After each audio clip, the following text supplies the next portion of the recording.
Pagi, luar biasa. Terima kasih di sisa-sisa semangat dan ini pengen cepat pulang ya.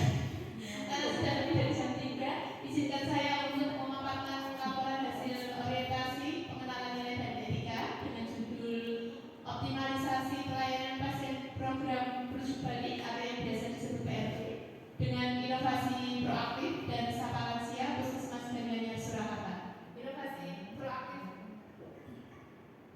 Inovasi proaktif itu nanti program pasien rujuk balik dilakukan secara kolektif dan sapa lansia itu siap akan untuk pasien lansia.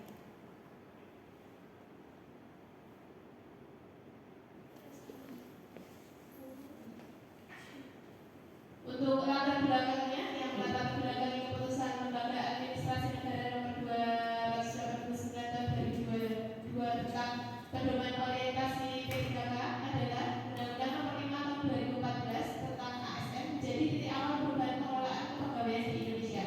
Semua P3K wajib mengikuti orientasi yang dilaksanakan melalui proses pendidikan dan pelatihan terintegrasi untuk membangun moral, kejujuran, semangat, dan motivasi nasionalisme dan kebangsaan, karakter kepribadian yang unggul dan bertanggung jawab, dan memperkuat profesionalisme serta kompetensi bidang. Latar belakang selanjutnya yaitu program rujuk balik merupakan salah satu program pelayanan kesehatan yang diberikan kepada peserta JKN penderita penyakit kronis dengan kondisi stabil dan masih memerlukan pengobatan atau asuhan keperawatan jangka panjang yang dilaksanakan di fasilitas kesehatan tingkat pertama atas rujukan atau rekomendasi dari dokter spesialis yang merawatnya. PRB kolektif adalah pasien PRB yang dibantu oleh pihak puskesmas dalam mengambil obat ke kimia farma secara kolektif. Maksud dan tujuan dilakukan orientasi ini yaitu orientasi pengenalan nilai dan etika tahun 2024 dimaksudkan untuk membekali peserta dengan pengetahuan, sikap, dan perilaku tentang nilai dan etika pada instansi pemerintah dalam mendukung pelaksanaan tugas jabatannya dan pencapaian visi-misi organisasi, serta peserta mampu mengaktualisasikan nilai-nilai dasar ASN yaitu berakhlak. Untuk pelaksanaan orientasi P3K dimulai dari tanggal 20 sampai dengan 26 September 2024 bertempat di Puskesmas Banyuanyar Surakarta. Ini nilai dan etika tentang pemerintah Kota Surakarta menurut visi RPJMD Kota Surakarta tahun 2021-2026. Ini kalau dihafalin kan agak susah. Kita ini punya aja dengan kata puter, yaitu modern, tangguh itu, gesit, kreatif, dan sejahtera. Untuk misinya itu ada 7, namun yang berkaitan dengan kesehatan nomor 1 yaitu meningkatkan kualitas kesehatan masyarakat yang berkelanjutan. Ini susunan organisasi Pemkot Surakarta sudah dijelaskan di awal tadi ya. Lanjut aja, manajemen P3K. P3K adalah warga negara Indonesia yang memenuhi syarat tertentu dan diangkat berdasarkan perjanjian kerja dalam jangka waktu tertentu dalam rangka melaksanakan tugas pemerintah. Manajemen kepegawaian P3K dilakukan berdasarkan sistematik atau perbandingan antara kualifikasi, kompetensi, dan kinerja. Manajemen P3K perlu diatur secara menyeluruh dengan menerapkan norma, standar, prosedur, dan kriteria. Manajemen P3K meliputi penetapan kebutuhan, pengadaan, penilaian kinerja, hak dan kewajiban, gaji dan tunjangan, pengembangan kompetensi, pemberian penghargaan, disiplin, pemutusan hubungan kerja, dan perlindungan. Ini penilaian dan disiplin P3K dalam rangka penilaian kinerja pegawai berdasarkan penilaian kinerja melakukan evaluasi kinerja pegawai. Evaluasi kinerja terdiri atas evaluasi kinerja periode pegawai, evaluasi kinerja tahunan pegawai. Dan menurut disiplin peraturan pemerintah nomor 49 tahun 2018 itu untuk menjamin terpeliharanya instansi pemerintah wajib melaksanakan penegakan disiplin terhadap P3K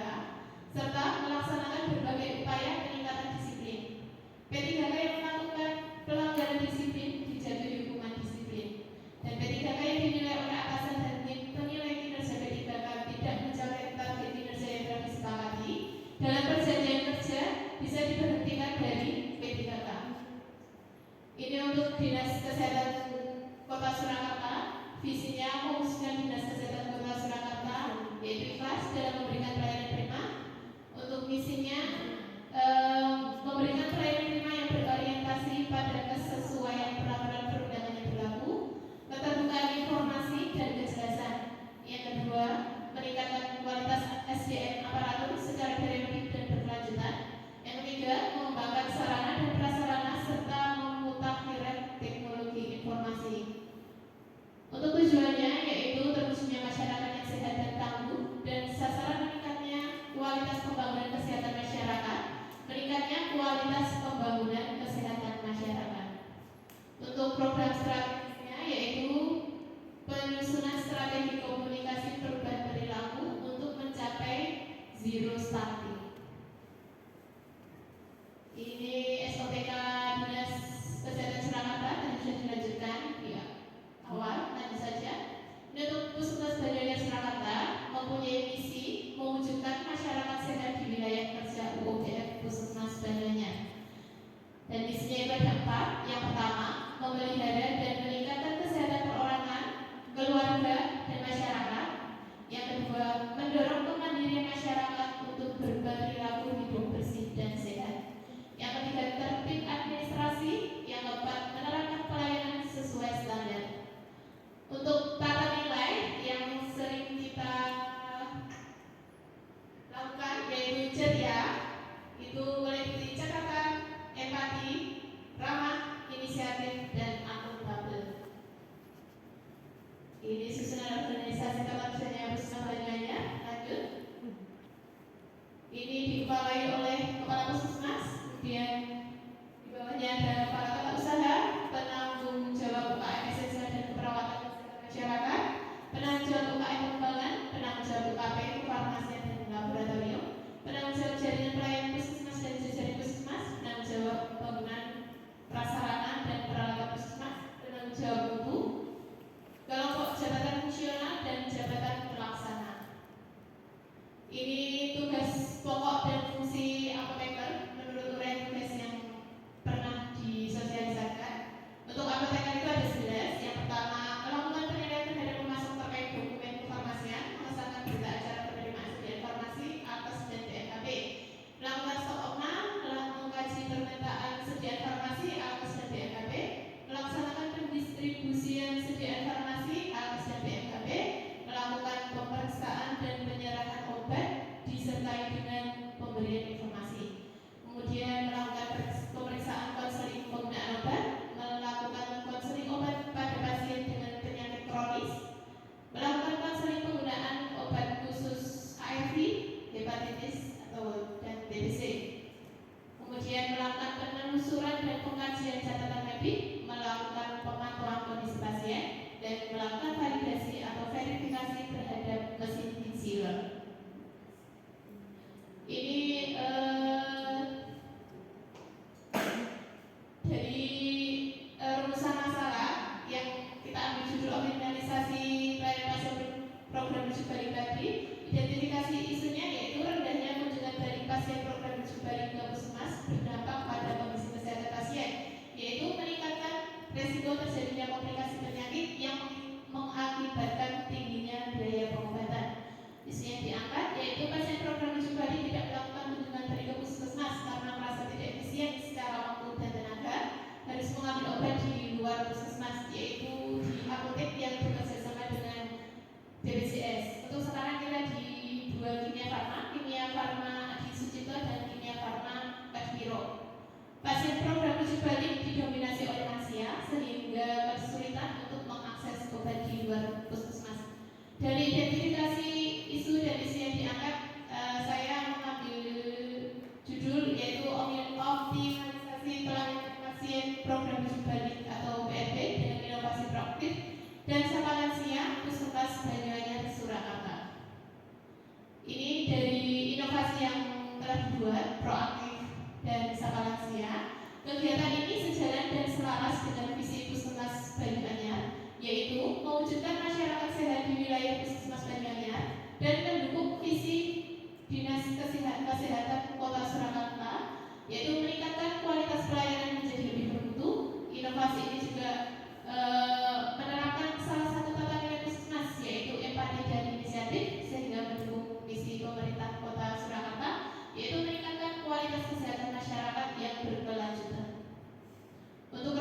kerja dan hasil kerja ini ada 5 tahapan. Yang pertama itu awal identifikasi isu, yaitu melakukan tanya jawab pasien program rujuk balik kenapa tidak melakukan kunjungan balik. Output yang dihasilkan teridentifikasinya masalah kenapa pasien program rujuk balik tidak melakukan kunjung balik. Pasien merasa tidak efisien apabila harus mengambil obat PRP di luar puskesmas. Pasien lansia kesulitan secara transportasi untuk mengambil obat di luar puskesmas. Karena apabila kita tidak ada PRP kolektif, pasien yang terdaftar pada PRP kalau tidak ikut program yang kolektif itu pasien periksa di puskesmas itu harus mengantri dari awal, dari pendaftaran, dari pemeriksaan, kemudian pasien itu ambil obatnya di Kimia Farma. Jadi pasien itu membutuhkan waktu yang lebih lama karena harus mengantri juga di apotek Kimia Farma. Kemudian tahap yang kedua, perencanaan atau merancang aktualisasi kegiatannya yaitu berkoordinasi dengan kepala puskesmas, Kapolja UKP dan apotek Kimia Farma. Output yang dihasilkan terciptanya inovasi proaktif, program rujuk balik kolektif dan sapa lansia siap antar obat pasien lansia. Ini tahapan yang ketiga, membuat aktualisasi kegiatannya melakukan konsultasi dengan kepala puskesmas dan Kapolja UKP yaitu SOP pasien program rujuk balik kolektif proaktif dan kriteria sapa lansia, pembuatan WhatsApp grup serta pembuatan kartu pemantauan kontrol pasien. Untuk kriteria sapa lansia itu diantaranya pasien lansia PRP yang kesulitan datang ke puskesmas karena gangguan kesehatan atau adanya kelemahan anggota berat tubuh, terus tidak ada keluarga yang mengantar karena masalah transportasi juga, serta pasien PRP yang belum mengambil obat di atas tanggal 25 tanpa konfirmasi. Kemudian untuk tahapan selanjutnya yaitu melaksanakan aktualisasi. Yang pertama membuat rekapan permintaan obat PRP dan mengantar ke Kimia Farma, mengambil obat PRP yang sudah jadi ke apotek Kimia Farma. Yang kedua, mengingatkan pasien untuk mengambil obat PRP melalui grup WhatsApp. Yang ketiga, menyerahkan obat PRP disertai dengan pemberian informasi kepada pasien dibuktikan dengan tanda tangan pasien. Kemudian yang keempat, mengantar obat PRP ke pasien yang kesulitan untuk mengambil obat ke puskesmas. Ini outputnya dihasilkan yaitu tersedianya obat PRP di puskesmas dan lainnya, terdistribusinya obat PRP ke pasien disertai bukti tanda tangan pasien. Kemudian pengantaran obat PRP ke pasien yang kesulitan datang ke puskesmas. Ini tahap yang terakhir yaitu melakukan evaluasi aktualisasi. Yang pertama, membuat rekapan dan analisis banyaknya pasien yang tidak patuh mengambil obat setiap bulannya, menganalisis kepatuhan pengambilan obat PRP sesuai tanda kontrol, menghitung banyaknya pasien yang mendapat pelayanan sapa lansia. Untuk outputnya yang kita harapkan yaitu tingginya kunjungan balik pasien PRP, meningkatnya kepatuhan pasien dalam pengambilan obat PRP, berkurangnya angka perburukan kondisi kesehatan pasien, adanya monitoring pasien prolamis yang kesulitan mengambil obat. Untuk rencana kerja menengah di tahun pertama, kita akan mengoptimalkan media WhatsApp grup sebagai sarana informasi tentang kesehatan dan pengingat jadwal kontrol, sehingga di WhatsApp grup nanti yang kita rencanakan tidak hanya untuk pengingat jadwal kontrol, tetapi kita bisa memberikan pendidikan tentang penyakit hipertensi, penyakit diabetes atau cara penyimpanan obat bisa dilakukan di WhatsApp group. Ini outputnya yaitu pasien datang ke puskesmas sesuai dengan jadwal kontrol pengambilan obat. Untuk tahun kedua ini kita rencanakan adanya kolaborasi inovasi tilik simbah dan sapa lansia, karena yang kita tahu puskesmas Banyangan itu mempunyai inovasi tilik simbah yang diciptakan oleh Dr. Tika. Nanti kita bisa berkolaborasi sehingga outputnya pasien PRP lansia yang kesulitan datang ke puskesmas tetap mendapat obat rutin dan kesehatannya tetap terkontrol.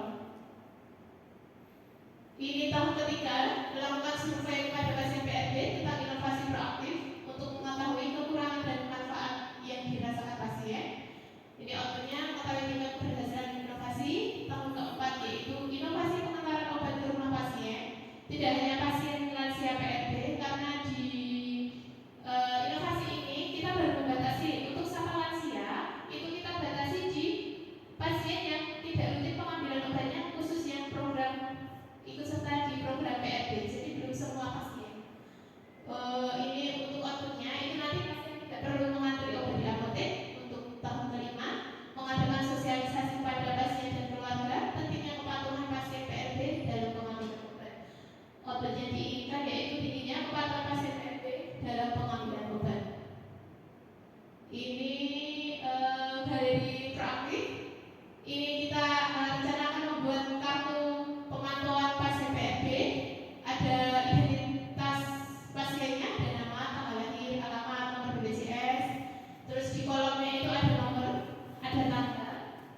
difasilitasi PRD.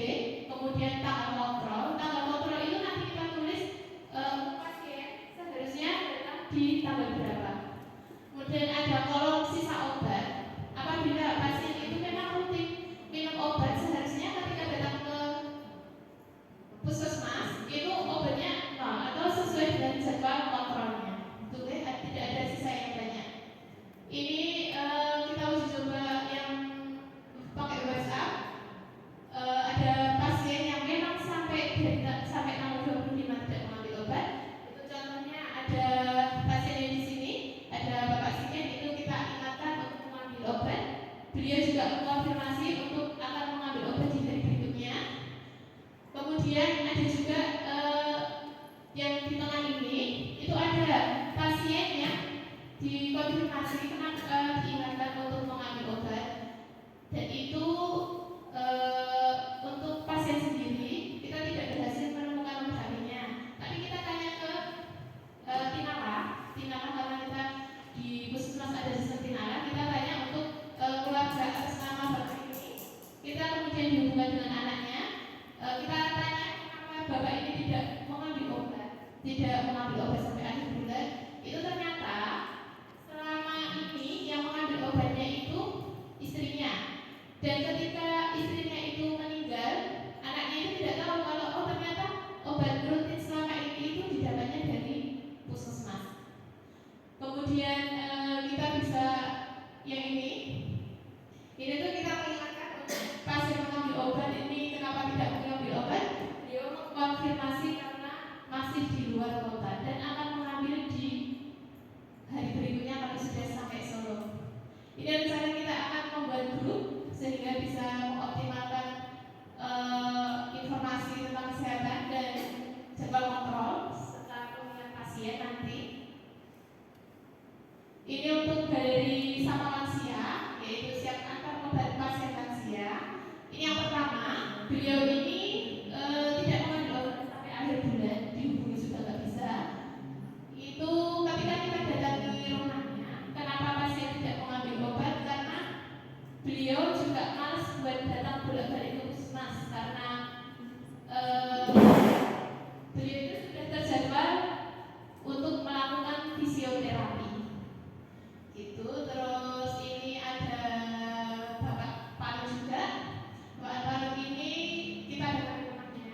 Ini kenapa beliau tidak mengambil obat? Karena ketika kita datang ternyata kondisi kaki pasien itu kalau minum obat amlodipin, obat PRD itu kakinya buka, sehingga kita mengedukasi pasien untuk hari berikutnya biar pasien itu datang ke puskesmas untuk berkonsultasi lebih lanjut dengan dokter. Kemudian ini ada juga pengantaran obat PRD